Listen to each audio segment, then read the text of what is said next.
Hello everybody, welcome back to my channel. What the hell's going on over here? I'm Paige, this is Seeking Alexandria, and this is my hair.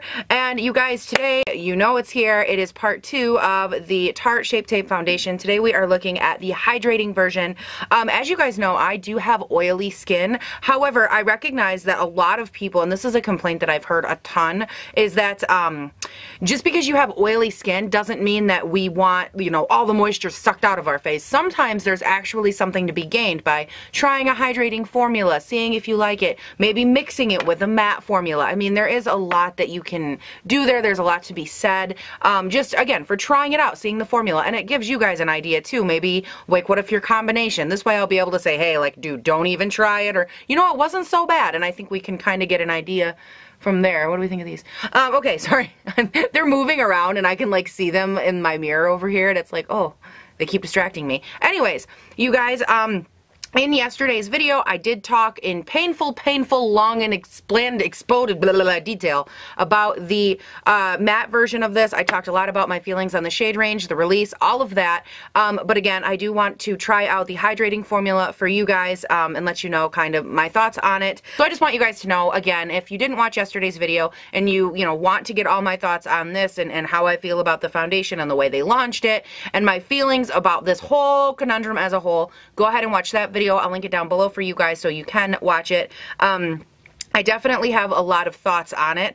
And yeah, I don't want to repeat them in 2 videos because that's not fair to you guys that do watch all my videos because it's like, that's a lot of talking. Now, I already did go ahead. I primed and prepped my skin with the Peter Thomas Roth Skin to Die For. I really love this primer. It does a really good job at making my makeup stay and last. So we're going to do that, and we're going to grab the mirror that I left right over there. And we're going to go in, as usual, half Beauty Blender, half brush, that's the other side, and we're just gonna try it out and see if we can get anywhere with this stuff. You know, I did have an issue. Oh, I'm like, what the hell is that noise? I did have an issue yesterday with this turning like pink on me, like the undertones in the matte side, and now that I've tried it, I went and I actually saw what other people said about it, and they had a similar issue as well. Like, the undertones in the matte foundation are a little intense. So just so you guys are aware, we're gonna go in with my Beauty Blender and we're gonna bounce, yo.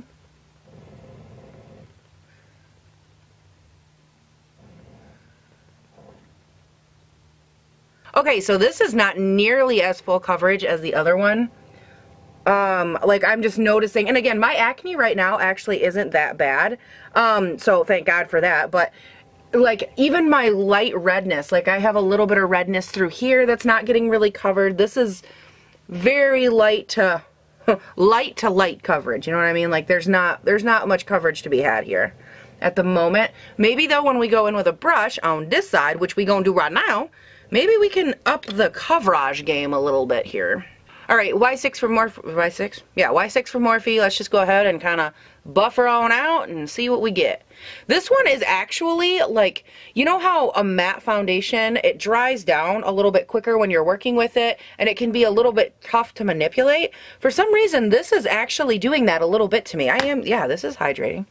I keep looking at the bottle, like, am I using the right one? Because it's so weird to me, like, it doesn't, at this point, the only difference between this one and the matte one is the fact that it looks a little softer. Like, it doesn't look as matte, but it really doesn't look as hydrating as I expected. And the coverage isn't as good either. But I mean, everything else, as far as like the thickness, the consistency, it feels pretty similar.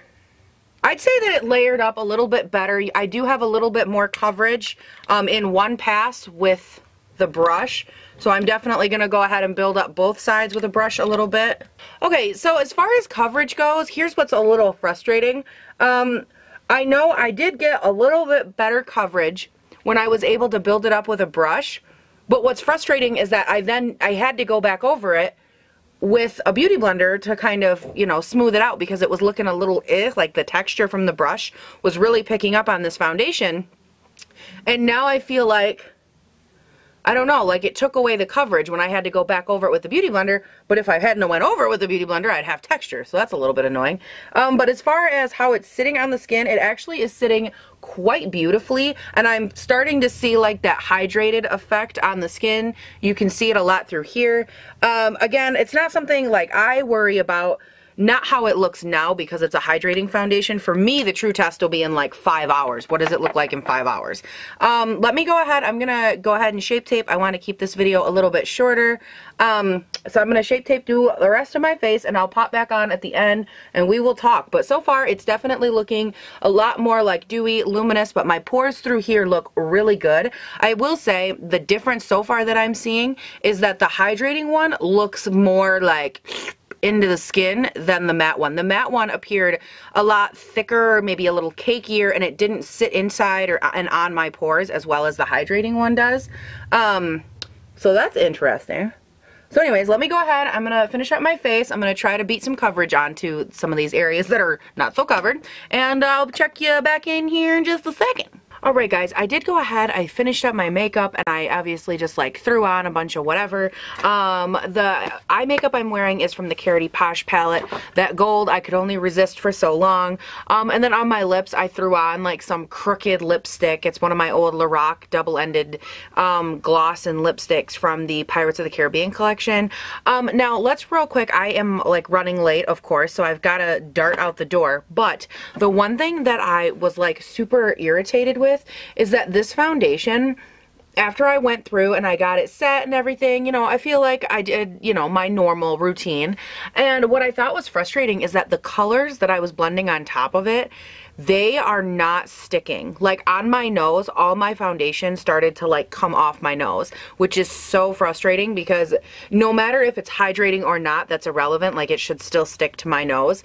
The rest of it, it seemed like the colors I was putting on, like my bronzer, my blush, it seemed like I was getting the color distorted. And I don't know if that's a difference in the product. I'm not sure what that is, but for some reason, like my skin, my chemistry, it is not jiving so far with this foundation. And again, at this point it has nothing to even do with the oils on my face, just because it hasn't been on long enough. You know, it's only been like an hour or so. So I can't guarantee this will stay on all day, but I'm gonna run out the door. I will definitely stop back, of course, and I will do my check-in, we will talk about it, we will see how this is going. I just don't know if this one can go the distance or not, just because for some reason she is not liking my face. So I will stop back in after a while and we will have a little chitty-chat. Okay, you guys, so here's the deal. This makeup has been on my face for 4 hours so far, and normally after 4 hours, I would never do this, because if you look up close, it actually looks okay in this lighting. I was outside, and you guys, I don't know if it's just the formulation of this one. I do not know what it is. I don't know. This is actually changing the colors and the texture of the other items on my face.